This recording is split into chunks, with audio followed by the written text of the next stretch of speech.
cool turnaround lick. It's going to involve some reverse raking. I'm trying my best to explain how to do that. It's a tough thing to teach. So basically what we're doing is we're sliding in to the major third of each 7th chord, right? So we're kind of arpeggiating an E7 to a D7. So we're going to slide in from a half step back to your major third, right? So you got G sharp, that's your major third, right? Okay, so we're going to go 8 to 9 on the B. Okay, then you're going to come up here after you hit 9, and you're going to flatten your finger over the B and E string. And after you flatten it, you kind of want to mute them, but not totally mute them, because you want a bit of a sound, right? And then you want to land on 9 on the D, right?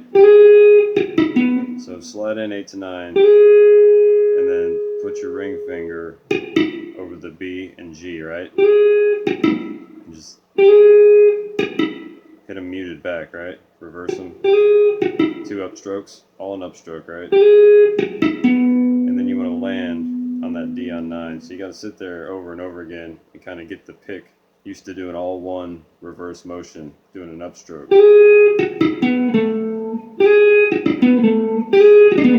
And as you speed it up, you get that cool sound, right? But you got to sit there and just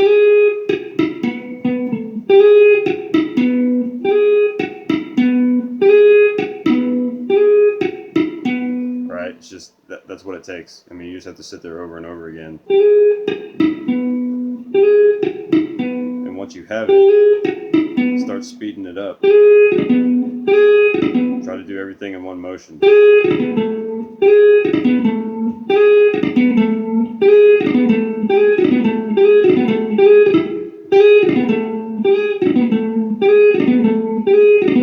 Right?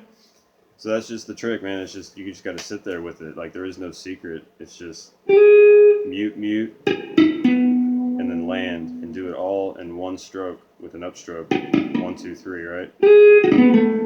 So it's just having those two, G and B, muted, and then fretting and hitting the D string when you get to it, right? Alright, so that's that. We'll get to the rest of the lick now. You got 8 to 9, slide in, rake, and then you're going to land 7 on the D string. Alright, well, you're going to land 9 on the D string first, then go to 7. So then you're going to slide in 5 to 6 on the D, to 7 on the A. Alright, so the first part for E7, you get. Okay, now we're going to do the same thing, but we're going to do it down 2 frets for D7.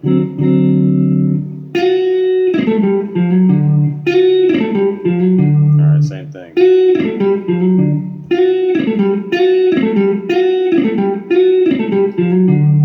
Alright, so you slide in 6, 7 on B. Same thing. Mute, reverse rake, the G and D. You can get the B too. Yeah, I'm hitting the B too. And you just.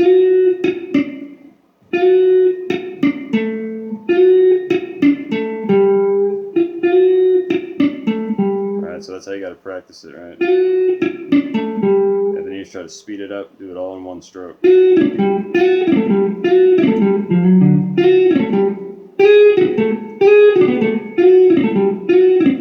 Just sit there over and over again. I mean, it may take a couple weeks, a couple months, you know, you never know. Just sit there and keep at it, because it's a really cool technique to have. Alright, so the rest of the lick, 6, 7, reverse back, you got 7, D to 5, D. Slide in 3 to 4 on D, land 5 on the A. Okay, then we're going to do these, slide in these thirds. You got 5 on G, 4 on B, slide into 6 on G, 5 on B, and then land on 7D. Alright, so far you get. Okay, and then we're going to go and hit D on 7 again, hit it twice, and we're just going to go 6, 7, 8 to 9 on G. 1, 2, 1, 2, 1, 2, 1, 2, 1. Okay, then we're going to do on 7, D and B, slide up to 9 on D and B, beat out the G string. Alright, it's like sliding the 6th. Alright, so everything together real slow, you get.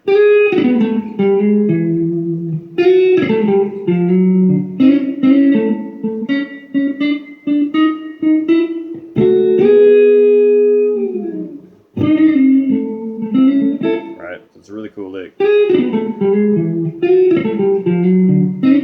And you can use it everywhere in any key. You just know that you're sliding into your major third on whatever it is, you know. So if you're say you're like in a G, right, and you're going D7 to C7, it's the same thing, you know. What's your third of D? Well, F sharp. Where's an F sharp? Well, right there. Right, so you.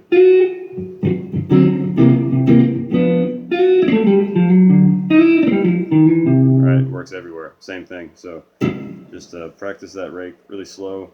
It's a cool thing to get. Just you'll have it. Just sit there and work on it over and over again. And it'll show up eventually, I promise. Alright, so practice slow. Have fun.